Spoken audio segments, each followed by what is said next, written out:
자, 37절에 나와 있는 말씀에 보면은 자비를 베푼 자니이다. 예수께서 이르시되 가서 너가 누구냐? 바로 나 자신. 너도 이와 같이 이웃들에게 자비를 베풀며 살아라 하는 말씀이죠. 우리가 에베소 4장 32절에 나와 있는 말씀을 우리가 지난 주일에 그리고 그 전주에도 한번 봤죠.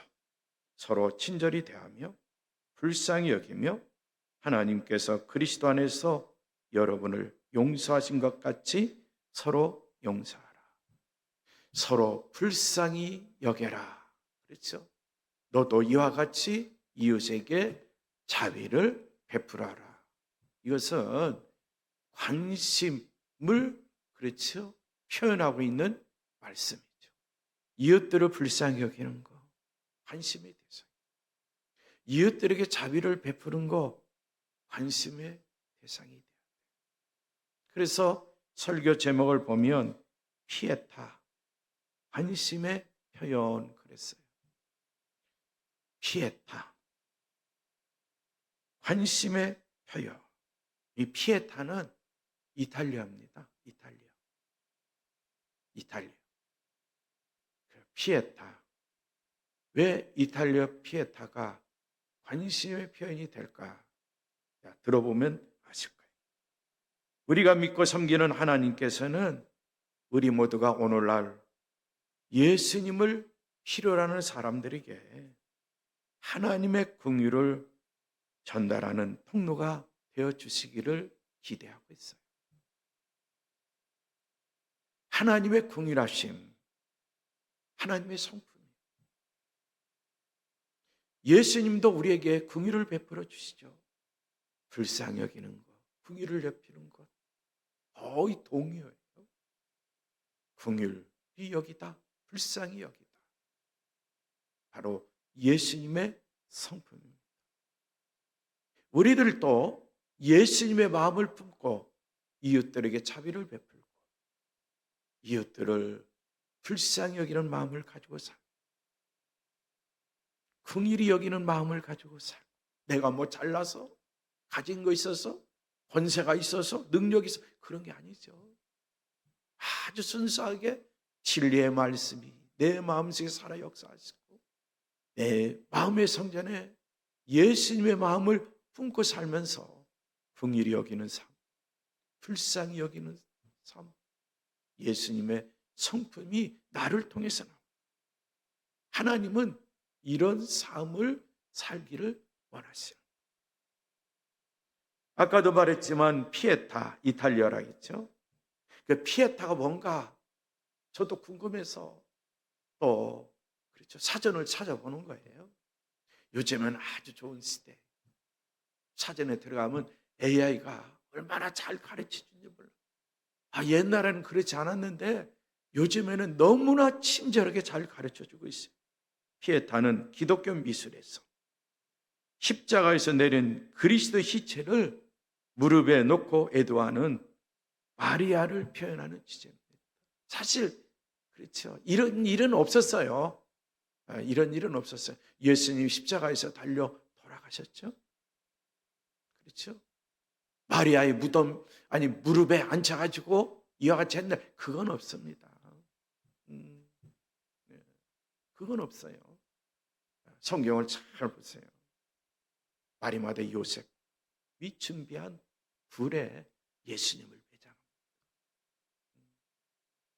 자, 그런데 중세 말부터 르네상스 시대의 조각 그리고 그림의 회화 그림에서 많이 볼 수 있는 거예요. 바티칸 베드로 대성당의 미켈란젤로의 조각 유명하죠. 유명해요. 그래서 그리스도교 미술에서 우리 기독교 미술에서 마리아가 십자가에 매달려 죽은 예수님의 시체를 무릎에 안고 슬퍼하는 광경을 표현한 이 조각상이에요. 조각가들이 그렇죠. 미술가들이 상상력을 발휘해서 그렇죠. 이렇게 만든 거예요. 성경에는 이렇게 했다는 기록이 없어요. 특별히 미켈란젤로의 조각에서 예수님의 어머니 마리아가 무릎 위에 축 처진 아들의 시선을 앉은 채 앉아 있습니다. 르네상스 시대에는 수많은 피에타가 만들어졌어요. 그 중에서도 주 1500년경에 20세가 넘은, 그래서 어떤 책에는 24살, 어떤 책은 21살이라는데 20세 넘은 천재 미켈란젤로가 완성한 이 작품이 가장 유명합니다. 가장 유명해요. 즉 마리아가 십자가에 죽은 아들을 애도하는 이 열련의 조각상들은 피에타가 이탈리아 뭐를 의미하느냐? 긍휼, 긍휼을 의미하고 있어요. 긍휼, 피에타, 긍휼을 의미하고 있어요. 그래서 긍휼을 의미하는 피에타에서 이 이름을 따왔던 거예요. 그래서 피에타는 영어로 보면은 의미는 뭐냐? 자비, 연민, 경건 등으로 번역할 수가 있어요. 이는 모두 미켈란젤로의 걸작을 바라보면서 떠오르는 감정. 어머니가 자식을, 그렇죠, 불쌍히 여기는, 그렇죠, 긍휼히 여기는 그런 감정, 마음을 볼 수 있도록 미켈란젤로를 비롯한 여러 명의 조각가들이 만들었어요. 긍휼을 표현하는 그런 조각상들을 만들었어요. 그래서 조각상들을 그냥 피했다 그러죠. 그런데 그렇죠, 미켈란젤로 작품이 최고라. 아주 잘 표현을 한 것 같아요. 오늘 오전 예배도 말씀드렸지만 우리 그리스도인 각자가 고난 받으면 누가 또 고난을 받는 거예요? 내 안에 계신 주님도 고난 받는 거예요. 우리 그리스도인들이 시험 받으면, 그렇죠, 우리 주님이 시험 받는 거나 마찬가지예요. 그런데 우리 주님은 시험에서 승리했죠. 우리의 모든 걸 체결하신 분이죠. 이미 예수님도 다 보셨어요. 그러니까 우리도 예수님을 닮아 시험에서, 그렇죠, 승리할 수가 있어요. 우리가 긍휼의 마음을 가지고 살면 이웃들에게 긍휼을 베풀 수 있어요. 내가 고난을 경험했기 때문에 우리 집 자녀들이 고난을 겪으면 부모님의 마음이 아프죠. 형제지간에도 마음이 아프죠. 더 나아가서 믿음의 공동체 안에 살고 있는 우리 그리스도인들 마음도 아픕니다. 왜? 주님이 그런 마음을 주시는 거예요. 그러니까 아픔으로 끝나서는 안 되죠. 고통으로 끝나서는 안 되죠. 바로 기도해야 돼요. 기도해야 돼요. 기도해서 시험도 물리치고, 그렇죠, 고통, 고난, 그것도 잘 지혜롭게 극복하고 승리하며 생활해요. 다시 긍휼로 들어가 보죠. 실생활에서 긍휼의 행위로 나타나는 것이 상대방에 대한 관심이에요. 관심. 그래서 상대방한 관심, 내 마음속에, 그렇죠, 불쌍히 여기는 마음이 있어요. 긍휼히 여기는 마음이 생길 때에 상대방에 대해서 관심을 표현하죠. 그렇죠? 관심을 표현하는 거예요. 마리아는 자기 무릎에, 그렇죠, 예수님이 십자가에서 달려 돌아가셨다. 어떻게 보면 마리아 입장에서 내 아들아, 그랬죠. 내 아들이 그런 것 같아 했는데, 그렇죠? 예수님은 어느 때는, 그렇죠, 하나님의 말씀 따라 사는 사람이 내 모친이다, 그런 말도 있고, 또 예수님 십자가상에서 달려 돌아가기 전에 자기 형제 요한에게 내 어머니 잘 돌봐라, 효도 잘하라, 나는 십자가에서 죽기 때문에, 그런 적도 있고, 어느 때는 예수님이 신적인 권위를 가지고 마리아를 대한 적이 있어요. 가나의 혼인 잔치에서. 그냥 어느 때 십자가에 달려 들어있을 때는 예수님을 모친으로 생각하면서 그의 어머니를 잘 돌보라는 그런 표현도 한 적이 있어요. 또 반대로 어머니가 자식을 볼 때, 자, 저렇게 십자가에서 모진 고통을 당하고 죽으셨다? 얼마나 마음이 아플까? 그렇잖아요.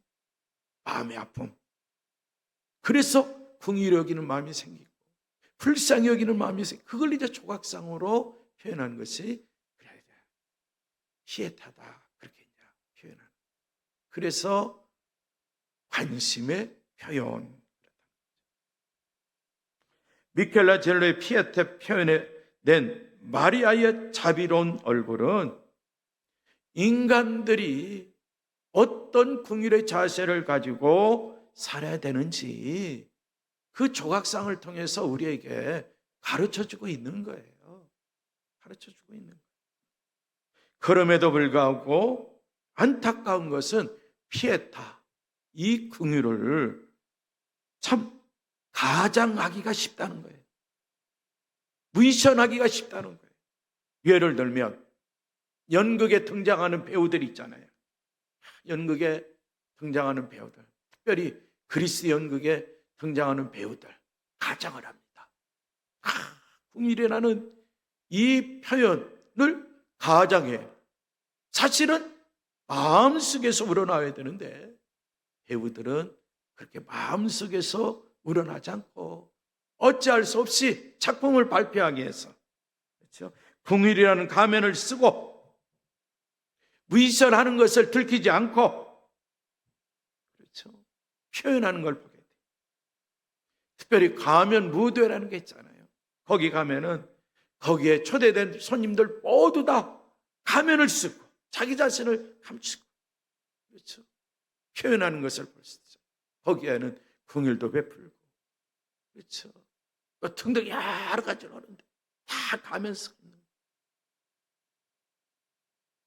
심지어는 하나님의 진정한 긍휼을 체험한 우리 그리스도인들, 우리 주님으로부터 하나님의 긍휼을 체험했습니까? 안 했습니까? 내가 그리스도 예수 안에 살면서 하나님의 긍휼하심, 하나님이 나를 불쌍히 여기신다는 거 믿음 생활하면서 체험한 적이 있습니까? 없습니까? 여호와의 선하심을 맛보아 알지어다. 그래서 맛보아 알지어다 했는데 여호와의 긍휼하심을 맛본 적이 있습니까? 없습니까? 우리 기독교는 체험적이죠. 십자가에서 흘리신 그 큰 사랑, 보혈의 능력을 그렇죠 체험한 적이 있습니까? 없습니까? 한번 생각해 보세요. 이렇게 체험한 그리스도인이라 할지라도 긍휼히 여기는 마음이 없을 때가 많아요. 나는 하나님으로부터 긍휼히 여김을 받아 용서함을 받고 이렇게 살아가고 있는데 이웃들에 대한 관심 표현할 때 주님의 마음을 품고 긍휼히 여기는 그런 마음의 자세로 돼야 되는데 그렇지 못할 때가 많이 있어요. 또 한들 가면 쓰고 한 적이 있어요. 무의선적으로 한 적이 많이 있다. 이건 누구든지 다 있어요. 나만 예의야? 나는 그렇지 않아. 천만의 말씀. 그렇죠? 목사인 제 자신도 어느 때는 가면을 쓰고 긍휼을 베푼 적도 있고 불쌍히 여긴 적도 있고 근데 사실 그러면 안 되면서 알면서도 그렇죠. 그럴 때가 있다는 거예요. 자, 이 세상은 긍휼의 가면을 쓰고 피상성이 지배하는 생활을 하는 자들이 너무나 많아요. 피상성. 참 어려운 단어예요. 설명해 주면 피상성이 뭔지 좀 이해가 돼요. 이 피상성이라는 것은 표면적으로 겉모양으로만 그렇죠? 드러내는 거예요. 일상생활에서 적당히 하면 돼. 모든 것을 적당히. 세상 사람들은 일을 할 때 그래 적당히 해나가. 적당히 해나가. 적당히 했다가는 큰일 나죠. 관계에 있어서 인간관계에서 적당히, 인간관계에서 대화할 때도 적당히, 일상생활에서 모든 걸 적당히. 그래서 신앙생활에서도 깊이 없는 그렇죠 접근을 하면서 적당히 때우려고 그래. 신앙생활도 적당히 때우려고. 피상성, 밖에 것만 드러내는 것만 관심을 둬 적당히 본질이나 의미를 깊게 파고들지 않은 성향을 가지고 있는 사람, 적당히 모든 일을 때우고 나가려고 그래요. 대화를 해보면 알아요. 대화를 해보면 깊이 있는 대화 이루어져요. 표면적으로만 대화해요. 반복해서 그 대화만 해. 깊이 들어가려면 회피해버려요. 적당히. 이게 바로 피상성 대화예요. 관계도 마찬가지예요. 적당히 알면 돼. 친교를 해야 되는데 진정한 친교를 회피해버려요. 적당히 하면 돼. 그냥 얼굴만 익히면 되는 거예요. 신앙생활 겉모양만, 예수님 모양 따라가는 거예요. 겉모습만. 이 속마음은 그렇지 않아. 성경에서 말씀하고 있는 경건의 모양은 있는 것 같아. 기도하고 찬양하고 말씀 연구하고 말씀을 선포하고 성경 공부하고 말씀을 듣고 그래서 가르치고 듣고 겉모양으로 해요. 겉모양. 이 속에서 일어나지 않아. 신앙생활. 설교하는 자나 설교를 듣는 자나 피상성 신앙생활하는 자들이 또 많아요. 그러니까 한국교회가 앞으로 갈수록 그렇죠. 더 어려운 환경에 처하게 되는 그리스도인의 대화도 그렇죠. 그리스도인 관계도 그렇죠. 그리고 그리스도 예수 안에서 우리 그리스도인 각자가 목사를 비롯해서 우리 모든 그리스도인들이 신앙생활에도 그렇죠. 그러니까 한국교회 모순된 것을 보여주면서 자꾸 한국교회가 그렇죠. 찌그러들고 있는 거예요.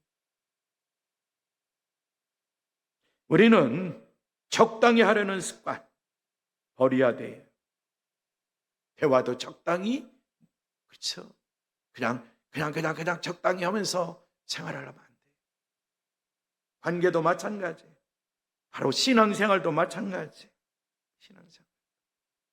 적당히 하려는 것을 저버려. 이제는 모든 것에 있어서 이제 피상성을 뛰어넘는 그런 삶을 살도록 해야 돼요. 다시 이제 본문으로 들어죠.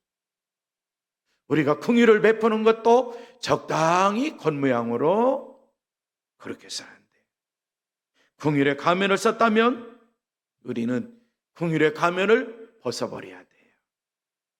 그리고 이제는 주님의 마음을 품고 순간순간 말씀이 내 속에서 살아 역사하시고 성령님이 능력으로 역사하실 때 주님의 마음을 품고 있는 우리 그리스도인 긍휼의 가면을 담대하게 벗어버리고 진정으로 이웃들에게 긍휼을 베풀 수 있는 그리스도인, 하나님의 진정한 긍휼을 맛본 그리스도인이라면 긍휼히 여기는 척 하지 말고, 혹시 생활 속에 보면 긍휼히 여기는 척하라는 유혹을 받을 때가 있어요. 생활 속에서. 그때 이 유혹을 물리치고, 그렇죠. 다시 말씀드리면 피에타 가면을 벗어버리고 생활하는 그리스도인이 되도록 힘써야 돼요. 이제 다음 시간에는 바로 진짜 긍휼이 무엇인가, 그리고 예수님의 긍휼하심의 의미가 또 무엇인가. 또 한편으로 보면은 그렇죠, 가면만 쓰고 있는 사람, 평생 피에타 가면을 쓰고 있는 사람은 어떤 종류의 사람인가. 그리고 이것을 벗어버리고 예수님의 마음을 품고 그리스도로서 긍휼을 베푸는 사람은 어떤 사람인가. 우리가 계속해서 말씀을 상고하도록 하겠습니다. 하나님 감사합니다. 우리 모든 그리스도인들, 믿음의 청년들, 반드시 예수님의 마음을 품는 자들 되게 하여 주옵소서. 모든 죄 주의 보혈로 속죄함을 받고 비겁인 마음에 예수님의 마음으로 충만하고 하나님의 말씀으로 충만하고 성령 충만한 가운데서 겉으로 드러나는 피에타의 가면을 벗고 진정으로 하나님의 긍휼하심을 맛봤기에 우리들도 이웃들을 향한 긍휼을 베풀 수 있는 주의 성도들, 주의 사람들, 주의 그리스도인들 꼭 되도록 은총을 베풀어 주시옵소서. 예수님의 이름으로 기도하옵나이다. 아멘.